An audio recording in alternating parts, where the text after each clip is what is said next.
양전자 단층 촬영, 말이 길어서 PET라고 이제 읽을 거예요. PET는 세포의 대사량 등 인체에 대한 정보를 확인하기 위해 몸속에 특정 물질을 주입하여 그 물질의 분포를 영상화하는 기술이다. 몸속에 특정한 물질을 집어넣어서 분포를 영상화, 눈으로 볼 수 있게 해주는 거다. 여기까지 이해했어요? 네. 이때의 대사량이란 사람의 몸속 세포가 생명을 유지를 위해 필요로 하는 에너지의 총량으로 정상세포와 비정상세포는 대사량에서 차이가 많다. 누가 더 많이 대사량을 필요로 할까? 그렇지. PET는 특정 물질과 비정상세포의 반응을 이용해서 분포를 확인하는 것이다. PET 촬영했는데 어디선가 막 번쩍번쩍 막 눈에 많이 띄어. 이 사람 몸에 비정상 세포 많다. 이렇게 판단할 수 있겠지. 다음, PET를 통해 이를 확인하기 위해서는 우리 몸속에 방사성 추적자를 주입해야 한다. 몸속에 얘를 집어넣는데. 그러면 이거네. 첫 번째 단락에서의 이야기한 몸속의 특정 물질이 뭐야? 방사성 추적 물질이었겠네. 일반적으로 PET에 사용되는 방사성 추적자는 방사성 동위원소를 결합한 포도당 성분, 특정 물질로 특정한 원소 또는 물질의 이동 양상을 알아내기 위해서 쓰인다. 얘가 어디로 움직이나 이거야. 이렇게 주사된 방사능 추적자는 에너지로 쓰이는 포도당과 유사하기 때문에 대사량이 높아 많은 에너지를 필요로 하는 비정상 세포에 다량 흡수가 된다. 그래서 사진을 찍으면, 쉽게 이야기해서 사진을 찍으면 여기가 더 번쩍번쩍 빛이 나겠지. 티가 날 거야. 그런데 세포 안으로 흡수된 방사성 추적자는 일반 포도당과는 달리 세포의 에너지원으로 사용되지 않고, 에너지는 아니야. 몸에서 그거 못 써. 일정 시간 동안 세포에 머문다. 여기까지 됐을까요? 별거 없지. 세포 내에 축적된 방사능 추적자의 방사성 동위원소는 일단 어떻게 붕괴돼. 몸에다 집어넣으면 일정 시간 있다가. 그러면서 양전자를 방출해. 방출된 양전자는 몸속의 전자와 결합해서 소멸해. 소멸하면서 어쨌든 아주 작은 알갱이에 되지만 무게가 있을 거잖아. 소멸된다는 건 그 무게가 없어진다는 거네. 없어지면서 질량이 에너지로 바뀌고, 에너지가 바뀌면서 반짝 빛을 내 180도 각도를 이루는 감마선을 방출해서 몸 밖으로 나온다. 됐을까요? 몸 밖으로 나온 감마선은 PET 스캐너를 통해 검출이 되는데, PET는 몸속에 때려 넣어놓은 방사성 추적자 그 자체를 감지하는 게 아니라 걔가 어느 세포 안에 들어가 있다가 붕괴되면서 감마선을 방출하면 그 감마선을 측정하는 거야. 감마선이 검출이 되는데 PET 스캐너는 수많은 검출기가 검사 대상을 원형으로 둘러싸고 있는 구조입니다. 원형으로. 스캐너가 검출기가 많이 있어. 180도로 방출된 한 쌍의 감마선은 이런 거겠지. 어디가 있냐? 위에서 이야기한 뭐 있어서 방출된 양전자와 몸속에 있는 전자가 결합해서 빵 하고 터지면서 빛을 내뿜는데 180도 각도로 빛을 내뿜는다. 감마선을. 알파벳다. 감마선을. 됐을까? 그러면 여기도 측정해야 되고 여기도 측정해야 되니까 어떻게? 이렇게 스캐너가 원형이라고. 원형. 감마선은 각각의 진행 방향에 있는 검출기에 도착한다. 한 쌍의 감마선이 도달한 검출기의 두 지점을 잇는 직선을 동시검출응답선이라고 하고 동시검출응답선이라고 하고 감마선의 방출 지점은 이 선의 어느 한 점에 있다고 할 수가 있다. 예를 들면 이런 거야. 스캐너가 이렇게 있어. 감마선이 빵 터지면서 이렇게 통과했다고. 그러니까 여기 이 부분이랑 어디가 있어? 여기 요 부분이랑 요 부분에 칠판 봐. 스캐너에 여기에서의 감마선이 검출이 됐어. 그러면 붕괴했었던 그 물질은 어디? 요 선상에 여기에 있을 수도 있고 여기에 있을 수도 있지. 그렇지 않을까? 네. 그런데 한 쌍의 감마선이 각각의 검출기에 도달하는 시간에는 미세한 차이가 발생하는데 다시 칠판 보세요. 여기에서 감마선을 방출했어. 그러면 이쪽으로도 쏘고 반대편으로도 쏘겠지. 그러면 여기에 먼저 도착하고 이쪽엔 나중에 도착하겠네? 감마선을 방출하는 애가 이 지점에 있었어. 그러면 여기는 빨리 도착하고 여기는 좀 느리게 도착하겠네? 어허. 그래서 미세한 차이가 있고 그렇기 때문에 몸의 어느 지점에서 감마선이 방출되었는지에 따라 검출기까지 거리가 달라지기 때문이다. 뭔지는 정확하게 감은 안 오지만 원인과 결과에 대해서 순식간에 얘기한 거 아닌가? 과학 기술 지문의 원인 결과는 엄청 중요하지. 몸의 어느 지점에서 감마선이 방출되었는지에 따라 거리가 달라지기 때문에 검출기에 도달하는 시간에는 미세한 차이가 발생한다. 이렇게겠지. 감마선이 PET 영상의 유효한 성분이 되기 위해서는 한 지점에서 방출된 감마선이 PET 스캐너의 검출기로 동시에 도달해야 되는데 이것을 동시계수라고 이야기를 한다. 한 쌍의 감마선이 완전히 동시에 도달하는 경우는 현실적으로 불가능하므로 왜 그래요? 다시 이야기를 할까? 스캐너가 이렇게 있죠? 감마선을 방출을 하면 빵 하면서 직선으로 방출을 하지? 그러면 여기 정확하게 딱 가운데 걸려서 여기에 도착하는 시간과 여기에 도착하는 시간이 같으려면 이 거리가 같아야 되는데 그거는 물리적으로 불가능하대. 그러니까 검출되는 지점이 여기랑 검출되는 지점이 여기랑 여기인데 빵 터지면 어떻게 동시에 정확히 같이 도달할 수가 없대. 왜? 이 선상 어딘가에 치우쳐 있을 거니까. 괜찮나요? 한 쌍의 감마선이 완전하게 동시에 도달하는 경우는 현실적으로 불가능합니다. 그 이유가 바로 이거지. 요거지. 몸의 어느 지점에서 감마선이 방출됐는지에 따라 검출기까지의 거리가 달라지기 때문에. 됐을까요? 그러면 순식간에 기억답 찾으러 갈 거예요. 요거에 대해서 물어본 게 어디 있냐. 30번. 기억의 이유를 추론한 내용으로 가장 적절한 것은 30번의 답은 몇 번?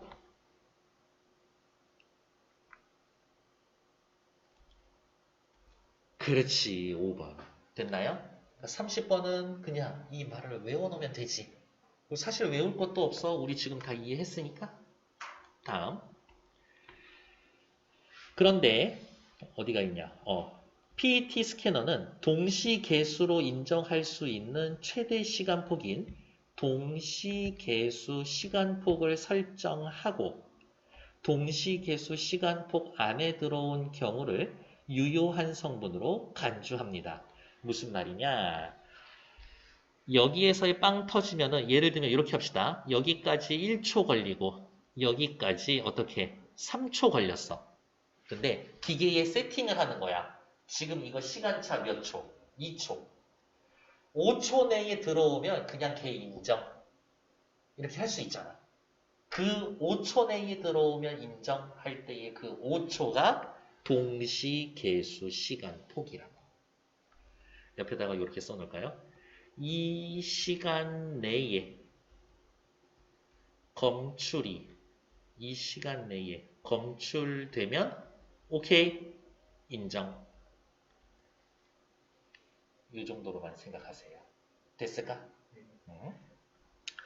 그런데 동시계수 시간폭 내에 도달한 한 쌍의 감마선, 즉 동시계수 중에도 PET 영상에 유효한 성분이 되지 않는 경우가 있습니다. 5초 내에 들어오면 인정인데 5초 내에 들어왔는데도 인정 안 되는 애들이 있대. 누구야? 우선 감마선이 물질의 주변의 물질과 상호작용을 일으켜 진행 방향이 바뀌거나 바뀌면서 검출기에 도달하는 시간의 변화가 생겼으나 동시계수 시간폭 내에 검출되는 경우가 있는데 이것을 산란계수라고 이야기를 합니다. 흩어지는 거야. 됐을까? 다음으로 한 지점에서 방출된 두 개의 감마선 중 한 개의 감마선만 검출기로 도달하고 다른 지점에서 방출된 한 개의 감마선과 동시계수 시간폭 내에 도달하는 경우가 있는데 이것을 랜덤 계수라고 이야기를 합니다. 하나만 도착하면 랜덤 계수. 이 두 가지 경우 모두 실제 감마선이 방출된 지점이 검출 응답선 위에 존재하지 않기 때문에 이 말은 또 중요해요. 산란계수와 랜덤계수는 둘 다 실제 감마선이 방출된 지점이 동시 검출선 위에 존재하지 않기 때문에 정확도를 떨어뜨립니다. 누가? 산란계수. 누가? 랜덤계수. 됐을까? 이 말은 무슨 말이냐면 다시 산란계수는요. 오케이. 이렇게 했어. 예를 들어서 이 지점에서 검출이 된다. 그러면 어떻게 해야 돼? 이 선을 지나가는 지금 내가 그린 선이 무슨 선이야? 동시검출응답선이야. 그쵸? 여기랑 여기 두 군데에 시간 내에 도착해야 되는데 여기에서의 쏜 놈이 이쪽으로는 가서 도착을 했어. 근데 뭔가 문제가 생겨서 이렇게 방향 틀어서 이쪽으로 갈 수도 있잖아. 시간 내에. 그러면 산란계수. 됐을까? 랜덤 계수는 뭐겠어요? 여기에서의 빵 출발해서 얘 도착했어. 얘 도착했지. 근데 누구? 동시계수 시간표를 3초라고 했어. 근데 얘가 도착하는데 1초 걸리고 얘가 도착하는데 5초가 걸렸어. 그 말은 무슨 말이야? 3초가 됐는데도 아직 가지 못하고 여기까지밖에 못 갔다는 이야기인 거지. 그러면 랜덤 계수. 됐을까? 빵! 해서 양쪽 끝에 정상적으로 도착할 수도 있고 이 선에서 도착해야 되는데 이렇게 도착할 수도 있고 시간 내에 이렇게 도착해야 되는데 얘는 도착했는데 이 선은 아직 도착을 안 했을 수도 있고 산란계수, 랜덤계수, 랜덤계수 됐을까? 즉, 한 지점에서 방출된 한 쌍의 감마선이 아무런 방해도 받지 않고 동시계수 시간 내에 도달하는 참 계수만 유효한 문장 성분이, 영상 성분이 되는 것이다. 됐을까요? 3초 내에 직선의 딱 정반대에 도착해야 돼. 동시에 도착했어. 참 계수. 3초 내에 도착하면 되는데 시간 차이가 2초밖에 안 됐어. 이것도 참 계수. 3초 내에 도착했어. 근데 이 선상에 있는 게 아니지. 이렇게 도착하면 산란계수. 3초 내에 도착하려고 했는데 여기 봐. 3초 지나갔더니 요만큼밖에 안 갔어. 얘는 끝까지 다 갔는데 랜덤계수. 이해했을까? 그림으로 기억해야 돼. 그러면 일단 다음 두 줄밖에 없으니까요. 따라서 PET 영상의 정확도를 높이기 위해서는 산란계수 필요해? 필요 없지. 랜덤계수 필요해? 필요 없죠. 그러려면 어떻게 해야 된다? 동시계수 시간폭을 적절하게 설정해야 한다. 됐나요? 넘어가기 전에 31번의 이름 먼저 쓸 거예요. 윗글을 바탕으로 보기에 대한 이해로 적절하지 않은 것은 자, A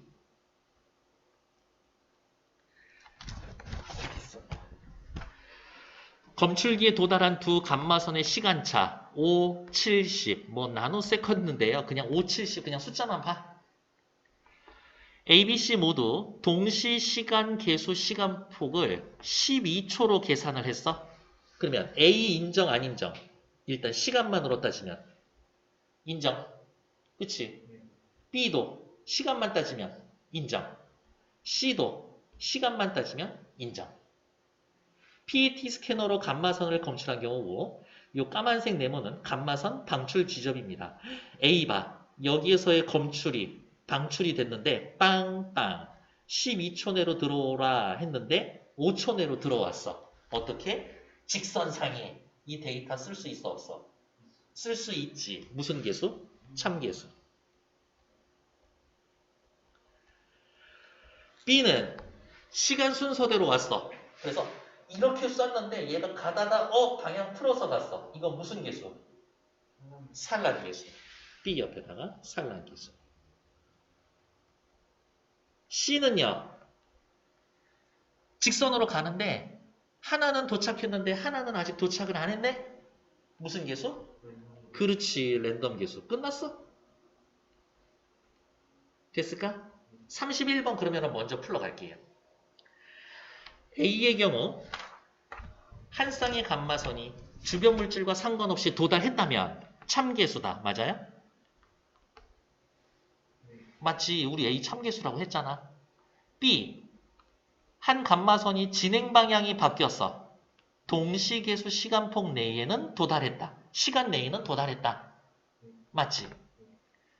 C의 경우 PET 영상이 유효한 성분이 될 수 없는 랜덤 계수다. 랜덤 계수 써먹지 못한다고 했잖아요. 맞지? 4번 A, B의 경우 동시 시간 계수를 8초라고 했다면 A 쓸 수 있어 없어? 있지. B는 없지만 그래도 검출은 되지. 그러니까 4번 틀리지. 검출은 둘 다 돼. 됐어요? 그럼 옆에다가 쓸까? 둘 다 검출. 하지만 쉬운 말로 씁시다. B는 못 써. B는 못 써먹어. 저 데이터. B와 C의 경우는 5번 실제 감마선의 방출 지점이 동시 검출 응답선 위에 존재하지 않겠군. 그렇지. 왜? B는 동시 검출 응답선은 뭔데? 요거야. 이게 동시 검출 응답선이지. C는요. 이게 동시 검출 응답선이지. 근데 그 선상에 존재하지 않잖아요. 그렇지 않나? 그러니까 맞는 얘기지. 답은 4번. 됐나요? 오른쪽 위로 올라가서 자 확인합시다. 윗글의 내용과 일치하지 않는 것은 어떻게 할까? 28번에 해당되는 거는 전부 다 이 색깔이야. 자 위로 올라갑시다. 그대는 본문 보면서 보기 보면서 따라오세요. 28의 1번 PET는 특정 물질과 비정상 세포의 반응을 이용한다. PET는 특정 물질과 비정상 세포의 반응을 이용한다. 완전 맞는 얘기죠? 네. 그리고 옆에다가 이렇게 써놓는 거지. 뭐라고? 28의 1번. 이런 식으로. 28의 2번. PET에서 동시 검출 응답선은 직선의 형태다. 네 번째 단락에 있어요. 동시 검출 응답선은 직선의 형태다. 여기 있네. 두 지점을 잇는 직선을 동시 검출 응답선이라고 이야기를 한다. 그럼 옆에다가 또 써야 되겠지. 뭐라고? 28의 2번. 3번. PET 스캐너는 감마선을 방출하여 PET 영상을 만든다. 감마선 방출 이런 얘기 어디 있어? 세 번째 단락에 있죠. 세 번째 단락에 뭐라고? 축적된 방사성 추적자의 방사성 동위원소가 붕괴되어 양전자 방출하고 몸속 전자와 결합을 해서 감마선을 만드는 거지. 몸속에 들어온 방사성 추적자가 소멸되며 감마선을 만드는 거지. PET 기계가 감마선을 만드는 거 아니지. 그러니까 3번 틀린 거죠. 28에 3번. 28에 4번. PET는 인체의 정보를 확인하기 위한 영상화 기술이다. 첫 번째 단락에 나타나 있지 않나? 여기 있네요. PET는 몸속에 어쩌고저쩌고를 주입을 해서 분포를 영상화하는 기술입니다. 라고 이야기를 했네. 28에 몇 번이었어? 4번. 28에 5번. PET 스캐너는 수많은 검출기로 이루어져 있습니다. 네 번째 단락에 어디 있어요? 여기 있네. PET 스캐너는 수많은 검출기가 라고 이야기를 했잖아요. 그러니까 옆에다가 또 28에 5번 이렇게 써놓으면 되겠지. 그래서 답은 3번. 됐을까? 28에 3번. 감마선 방출하는 게 아니라 PET 스캐너는 감마선을 방출하는 게 아니라 검출하는 거다. 체크하는 거지. 지가 감마선 내는 거 아니야. 다음 어디 있을까? 29번에 해당되는 거는요. 요 색깔로 쓸 거예요. 요 색깔. 29번에 해당되는 건 요 색깔이야. 다시 앞에 저는 지문으로 갈 거예요. 1번. 방사성 추적자는 비정상 세포 내에 다량으로 흡수가 됩니다. 이 얘기 어디 있어요? 두 번째 단락에 있죠. 여기. 비정상 세포에 다량으로 흡수가 됩니다. 그럼 옆에다가 다시 29에 1번 이렇게 체크하면 되지. 29에 2번. 세포의 대사량을 평소보다 높이기 위해 사용한다? 거짓말하고 있네. 여기 뭐라 그랬는데요?